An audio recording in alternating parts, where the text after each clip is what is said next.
Magandang araw po sa ating lahat. Ngayon po ay tayo magdaraos ng isang liturgical Bible study para sa Agosto 23, 2026. Ang ating pong sasagawang liturgical Bible study ay ang pinagaan na version na kung saan meron po tayo mga pagpipilian o multiple choices. Atin na pong simulan ang ating liturgical Bible study. Ito po ay para sa Agosto 23, taong kasalukuyan.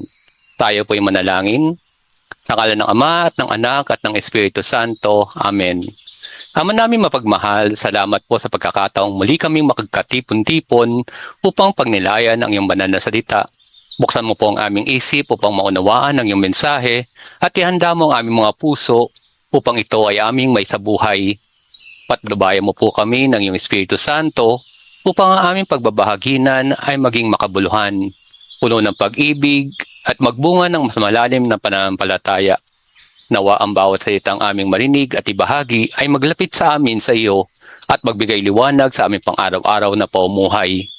Hinihiling namin ito sa pamamagitan ni Kristong aming Panginoon. Amen. Sa ngalan ng Ama at ng Anak ng Espiritu Santo. Amen. Ngayon po, dadako na tayo sa pagbasa ng mabuting balita. Ang mabuting balita ng Panginoon ayon kay San Mateo. Papuri sa iyo, Panginoon. Noong panahong iyon, dumating si Jesus sa lupain ng Cesarea ng Pilipos. Tinanong niya ang kanyang mga alagad, sino raw ang anak ng tao, ayon sa mga tao, at sumagot sila. Ang sabi po ng ilan ay si Juan Bautista kayo, sabi naman ng iba, si Elias kayo, at may nagsabi pang si Jeremias kayo o isa sa mga propeta. Kayo naman, ano ang sabi ninyo? Sino ako? Tanong niya sa kanila. Sumagot si Simon Pedro, kayo po ang Kristo, ang anak ng Diyos na buhay. Sinabi sa kanya ni Jesus, mapalad ka, Simon, na anak ni Jonas, sapagkat ang katotohanan ito'y hindi inihayag sa iyo ng sinumang tao, kundi ng aking amang nasa langit. At sinasabi ko naman sa iyo, ikaw ay Pedro, at sa ibabaw ng batong ito ay itatayo ko ang aking simbahan at hindi makapananaig sa kanya kahit ang kapangyarihan ng kamatayan. Ibibigay ko sa iyo ang mga susi ng kaharian ng langit. Ang ipagbawal mo sa lupa ay pagbabawal sa langit at ang ipahintulot mo sa lupa ay ipahintulot sa langit. At maigpit niyang nagumbilinan ang kanyang mga alagad na huwag sabihin kanino man na siya ang Kristo. Ang mabuting balita ng Panginoon. Pinupuri ka namin, Panginoong Hesukristo. Dumako na po tayo sa pag-unawa sa ating mabuting balita. Sagutin po natin ang mga katanungang ito. Una, saang lugar tinanong ni Jesus ang kanyang mga alagad kung sino siya ayon sa mga tao? A. Jerusalem. B. Bethlehem. C. Cesarea ng Pilipos. D. Nazaret. At ang tamang sagot, C. Cesarea ng Pilipos. Number 2. Ano ang sinasabi ni Simon Pedro tungkol kay Jesus? A. Kayo ang dakilang propeta. B. Kayo ang Kristo, ang anak ng Diyos na buhay. C. Kayo ang hari ng Israel. D. Kayo ang guro ng batas. Ang tamang sagot, B. Kayo ang Kristo, ang anak ng Diyos na buhay. Number 3. Sinong nagpahayag kay Pedro ng katotohanan tungkol kay Jesus? A. Ang Ama sa langit. B. Ang ibang mga alagad. C. Ang mga tao. D. Ang mga pari. At ang tamang sagot, A. Ang Ama sa langit. Number 4. Ano ang ibig sabihin ng pangalang Pedro sa Ebanghelyo? A. Ilaw. B. Pastol. C. Lingkod. D. Bato. At ang sagot, D. Bato. Number 5. Ano ang sinasabi ni Jesus na itatayo niya sa ibabaw ng batong si Pedro? A. Isang kaharian. B. Isang templo. C. Kanyang simbahan. O D. Isang palasyo. Ang sagot, C. Kanyang simbahan. Number 6. Ano ang binigay ni Jesus kay Pedro bilang tanda ng kanyang tungkulin? A. Corona. B. Tabak. C. Aklat. D. Mga susi ng kaharian ng langit. Ang sagot, D. Mga susi ng kaharian ng langit. Number 7. Ano ang pinangako ni Jesus tungkol sa kanyang simbahan? A. Mawawala ito paglipas ng panahon. B. Hindi ito mananaig laban sa kasamaan. C. Hindi ito mapagtatagumpayan ng kapangyarihan ng kamatayan. D. Ito ay para lamang sa mga Hudyo. Ang sagot? C. Hindi ito mapagtatagumpayanan ng kapangyarihan ng kamatayan. Number 8. Ano ang iniutos ni Jesus sa kanyang mga alagad pagkatapos ng pangyayaring ito? A. Ipahayag agad sa lahat na siya ang Kristo. B. Bumalik sa kanilang mga tahanan. C. Maglakbay sa ibang bansa. D. Huwag munang sabihin kanino man na siya ang Kristo. At ang sagot? D. Huwag munang sabihin kanino man na siya ang Kristo. Question number 9. Bakit naging mapalad si Simon Pedro ayon kay Jesus? A. Dahil siya ang pinakamatanda. B. Dahil ipinahayag ng Ama sa Langit ang katotohanan sa kanya. C. Dahil siya ang pinakamayaman. D. Dahil mahusay siyang mangisda. At ang sagot? B. Dahil ipinahayag ng Ama sa Langit ang katotohanan sa kanya. Number 10. Ano ang pangunahing mensahe ng mabuting balita? A. Mahalaga ang katanyagan sa tao.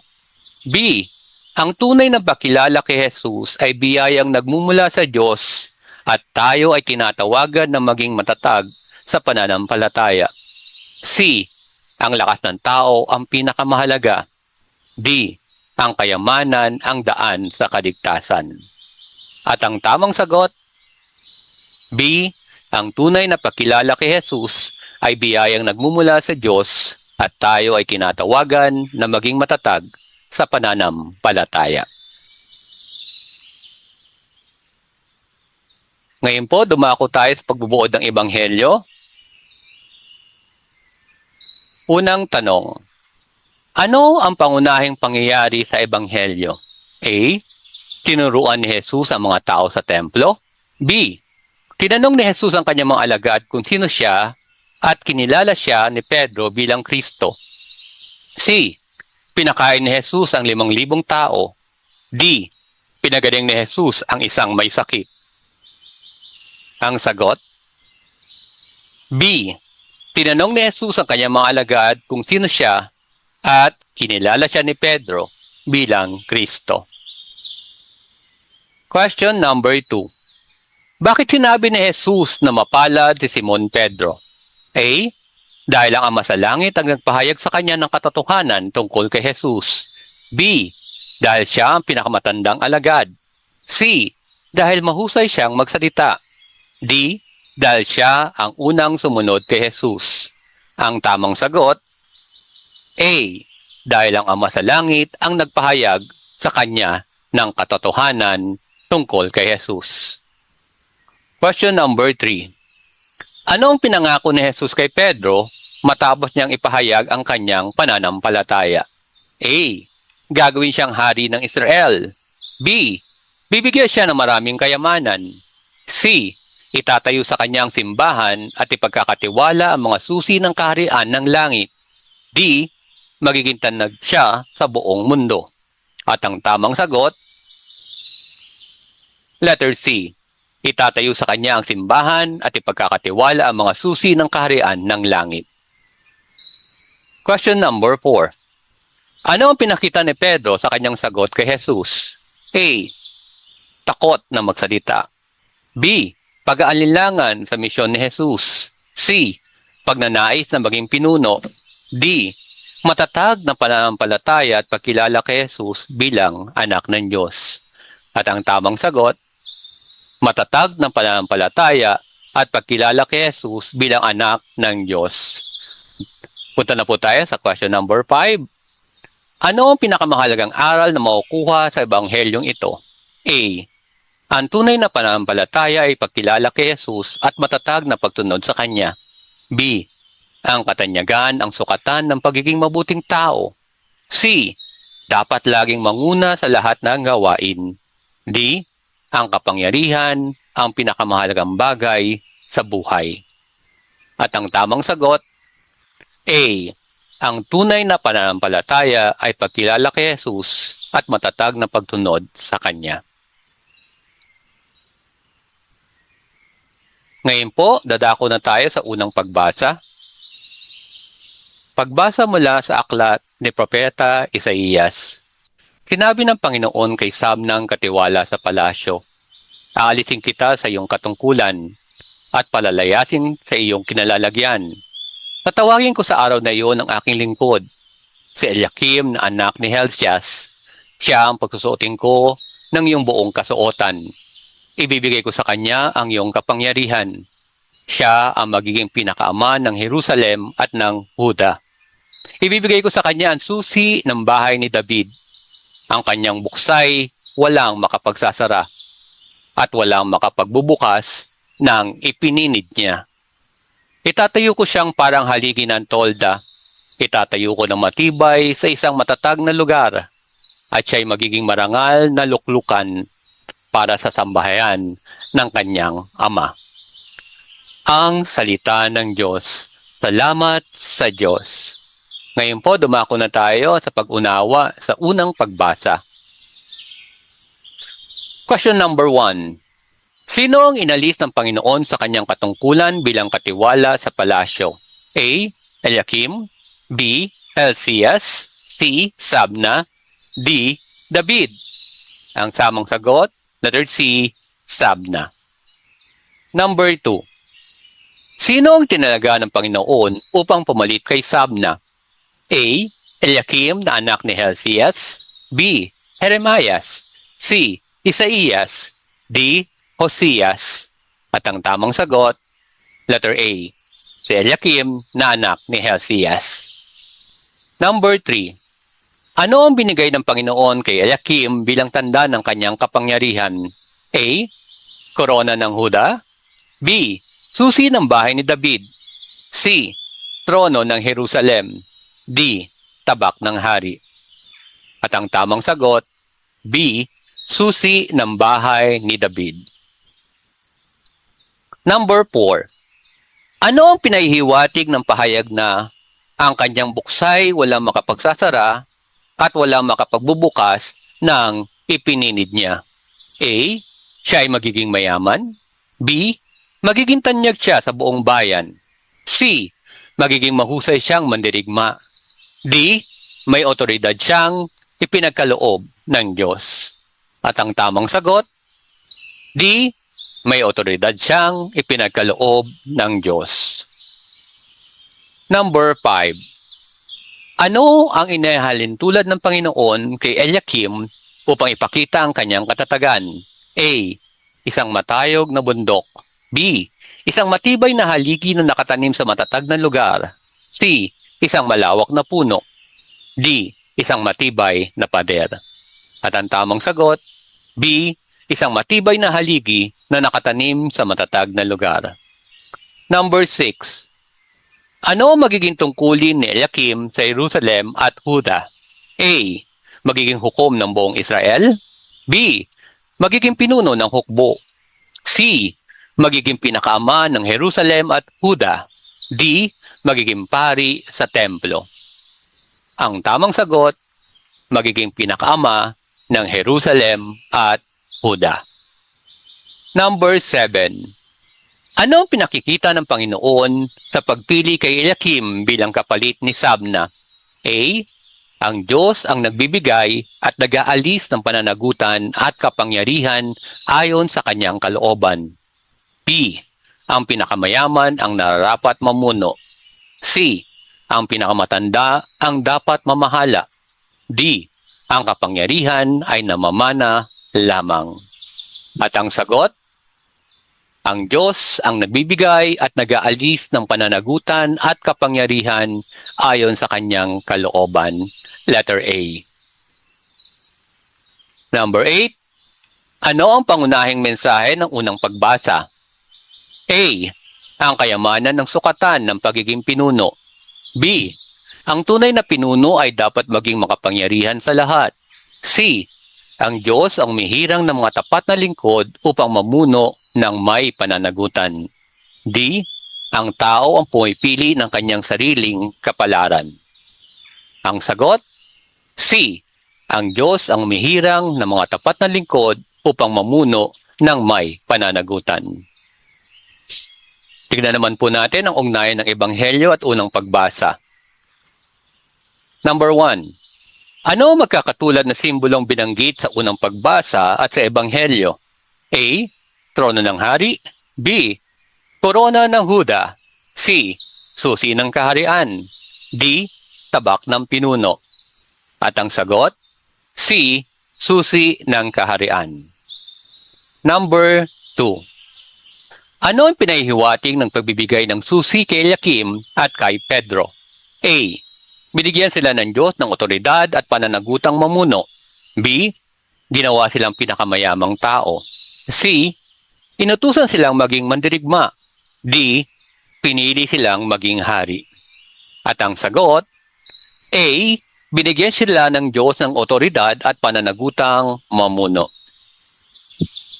Number 3. Ano ang pinapakita ng pagpili ng Diyos kay Eliakim at ni Jesus kay Pedro? A. Ang pinakamatalino ang laging pinipili. B. Ang Diyos ang umihirang ng mga taong pagkakatiwalaan niya ng mahalagang tungkulin. C. Ang pinakamatanda ang nararapat mamuno. D. Ang may pinakamaraming tagasunod ang nagiging pinuno. At ang sagot? B. Ang Diyos ang umihirang ng mga taong pagkakatiwalaan niya ng mahalagang tungkulin. Number 4. Ano ang pangunahing mensahe ng dalawang pagbasa? A. Ang tunay na pinuno ay dapat maging mayaman at makapangyarihan. B.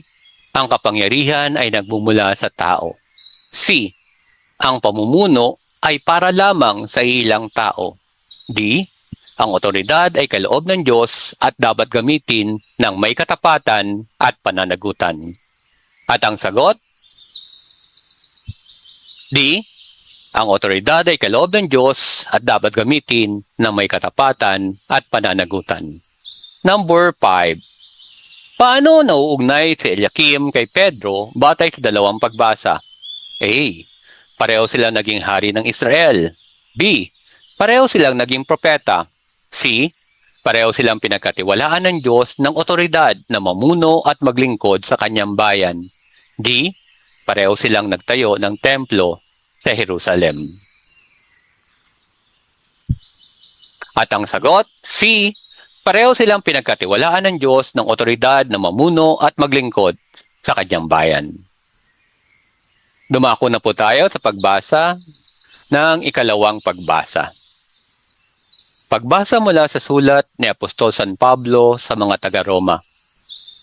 Napakasagana ng kayamanan ng Diyos.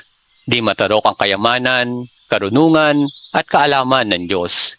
Hindi malirip ang kanyang mga panukala at pamamaraan, gaya ng nasusulat. Sapagkat sinong nakaalam sa pag-iisip ng Panginoon? O sino ang nakapagpaloob ng anuman sa Diyos para siya na may gantimpalaan? Sapagkat mula sa Kanya at sa pamamagitan niya at sa Kanya ang lahat ng bagay. Sa Kanya ang karangalan, magpa kailanman. Amen. Ang salita ng Diyos. Salamat sa Diyos. Ngayon po, tutungo tayo sa pag-unawa sa ikalawang pagbasa. Number 1. Ano ang inilalarawan ni San Pablo tungkol sa Diyos sa simula ng pagbasa? A. Ang napakasaganang kayamanan, karunungan, at kaalaman ng Diyos. B. Ang lakas ng mga hari ng mundo. C. Ang karunungan ng mga tao. D.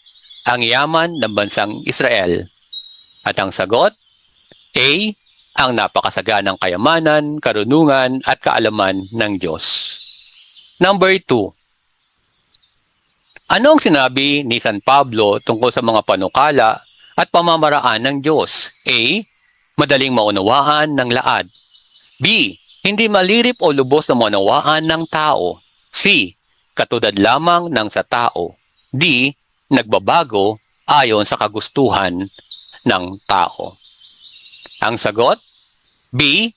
Hindi malirip o lubos na maunawaan ng tao. Number 3. Ayon sa pagbasa, sino ang tunay nakaalam sa pag-iisip ng Panginoon? A. Ang mga propeta lamang. B. Ang mga apostol lamang. C. Walang sinumang tao ang ganap na nakaalam. D. Ang mga pinuno ng Israel. At ang sagot? C.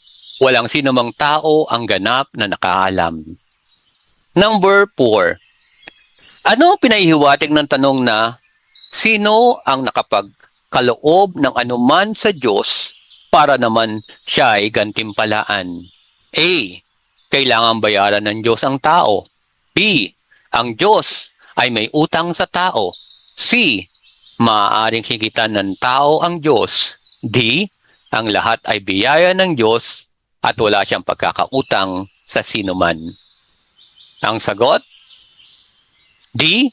Ang lahat ay biyaya ng Diyos at wala siyang pagkakautang sa sinuman. Number 5.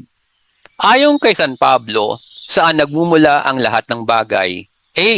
Sa kalikasan lamang. B. Sa pagsisikap ng tao. C. Mula sa Diyos, sa pamagitan niya at para sa Kanya ang lahat ng bagay. D. Sa mga hari at pinuno. Ang sagot? C. Mula sa Diyos, sa pamagitan niya at para sa Kanya ang lahat ng bagay. Number 6. Ano ang nararapat ibigay sa Diyos ayon sa huling talata? A. Kayamanan ng mundo. B. Karangalan magpakailanman. C. Kapangyarihan ng tao. D. Mga handog lamang. Ang sagot? B. Karangalan magpakailanman. 7. Ano ang pangunahing mensahe ng ikalawang pagbasa? A. Ang tao ang may pinakamataas na karunungan. B. Ang tunay na yaman ay nasa material na bagay. C. Ang Diyos ang pinagmumula ng lahat, kaya siya ay dapat parangalan at pagtiwalaan. D. Ang karunungan ay para lamang sa ilang tao. At ang sagot, letter C, ang Diyos ay pinagmumulan ng lahat, kaya siya ay dapat parangalan at pagtiwalaan. 8. Ano ang tamang saloobin ng tao batay sa mensahe ng pagbasa? A. Magmalaki sa sariling kakayahan. B. Umasa lamang sa sariling kaalaman. C. Huwag nang gumawa ng mabuti. D. Magpakumbaba at magtiwala sa karunungan ng Diyos. At ang sagot? Letter D. Magpakumbaba at magtiwala sa karunungan ng Diyos. Tingnan naman po natin ang ugnayan ng tatlong pagbasa.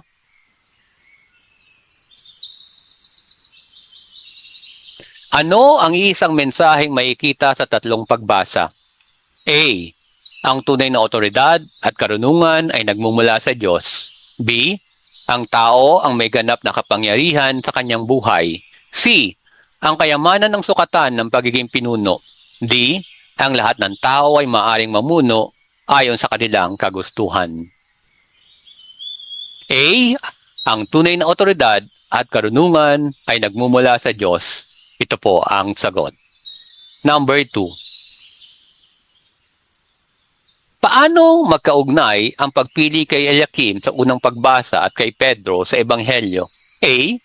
Pareho silang naging hari ng Israel. B. Pareho silang hinirang at pinagkatiwalaan ng Diyos ng mahalagang pananagutan. C. Pareho silang naging propeta. D. Pareho silang nagtayo ng templo. B. Pareho silang hinirang at pinagkatiwalaan ng Diyos ng mahalagang pananagutan. Ito po ang sagot. Number 3. Paano nakatutulong ang ikalawang pagbasa sa pag-unawa sa unang pagbasa at Ebanghelyo? A. Ipinakikita nito ang tao ang dapat magpasya sa lahat ng bagay. B. Itinuturo nitong ang kayamanan ang pinakamahalagang biyaya. C. ipinaalala nitong ang karunungan at plano ng Diyos ang pinagmumulan ng kanyang pagpili sa mga lingkod. D. Itinuturo nitong ang lahat ng tao ay may parehong tungkulin. At ang sagot, C. Ipinaalala nitong ang karunungan at plano ng Diyos ang pinagmumulan ng kanyang pagpili sa mga lingkod. Number 4. Ano ang pinaihiwatig na simbolo ng mga susi sa unang pagbasa at sa Ebanghelyo? A. Tanda ng kayamanan. B. Tanda ng tagumpay sa digmaan. C.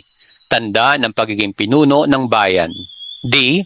Tanda ng otoridad at pananagutang ipinagkaloob ng Diyos.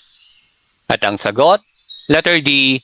Tanda ng otoridad at pananagutang ipinagkaloob ng Diyos. Number 5.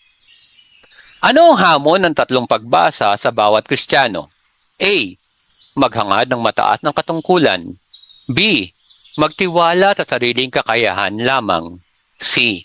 Kilalanin ang karunungan ng Diyos at maging tapat sa mga pananagutang ipinagkakaloob niya. D. Humanap ng kapangyarihan at impluwensya. At ang kasagutan, C.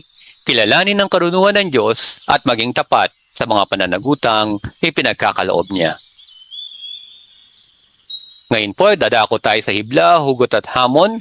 Unahin natin ang hibla, ang pag-unawa sa mensahe ng salita ng Diyos. Ang pagkakapare-pareho ng una, ikalawa, at ng Ebanghelyo.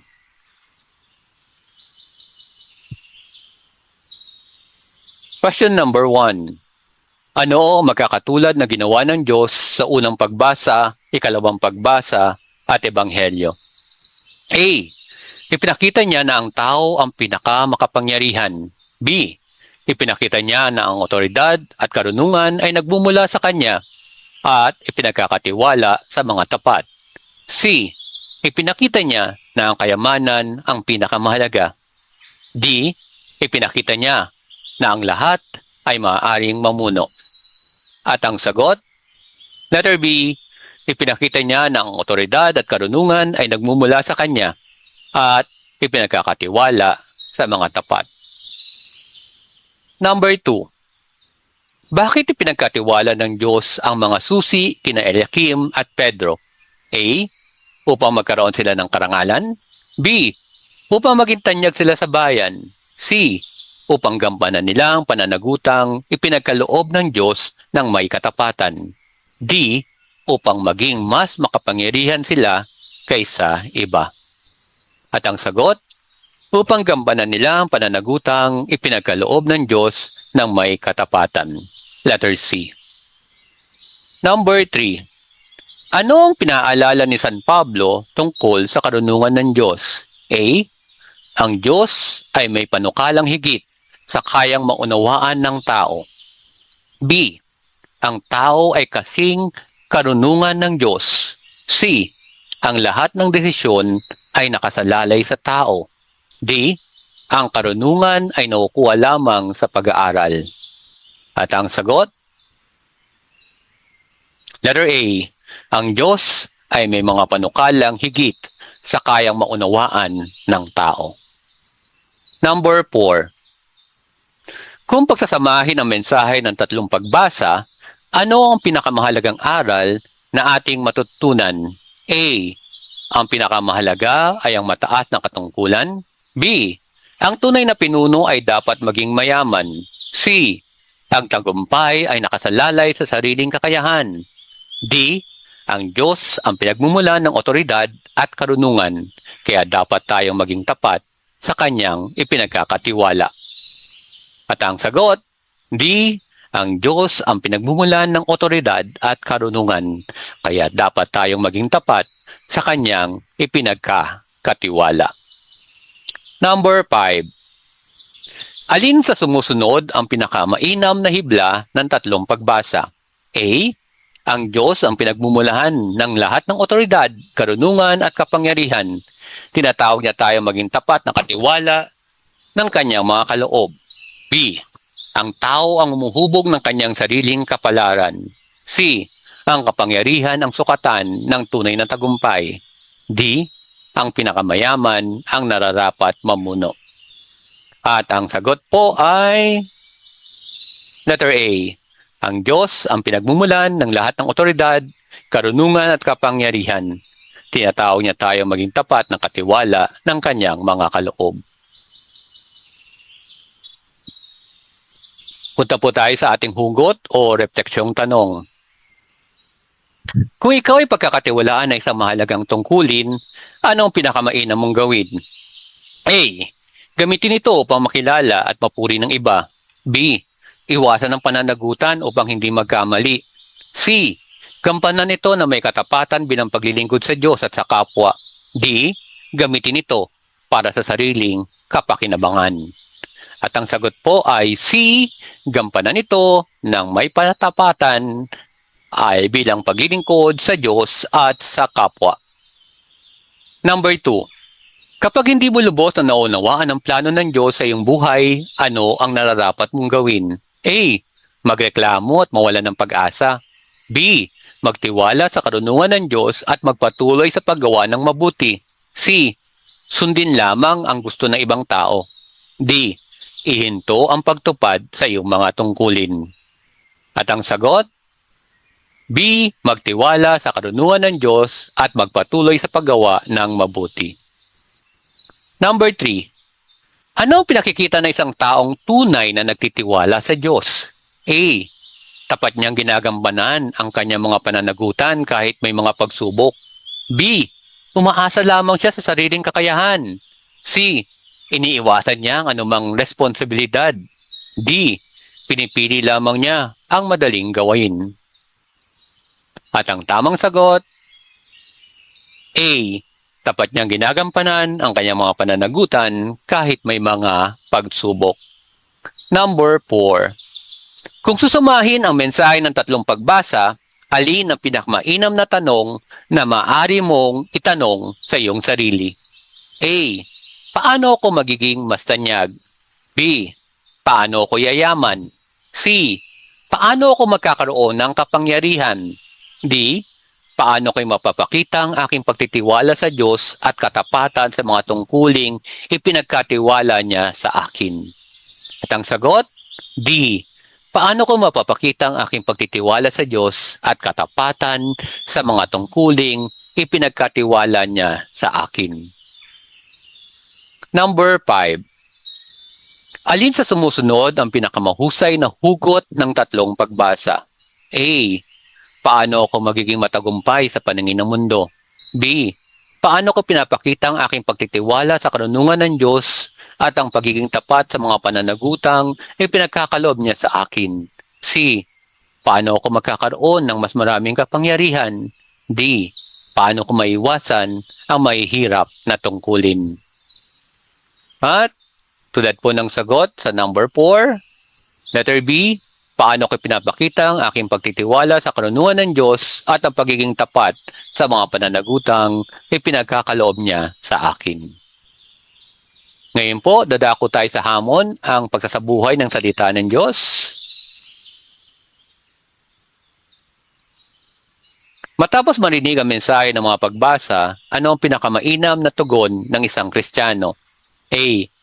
Hanapin ang sariling kapakinabangan sa bawat pagkakataon. B. Gamitin ang mga biyaya at kakayahan upang maglingkod sa Diyos at sa kapwa. C. Iwasan ang mga tungkulin upang hindi mahirapan. D. Hangarin lamang ang pagkilala at papuri ng iba. Sagot, B.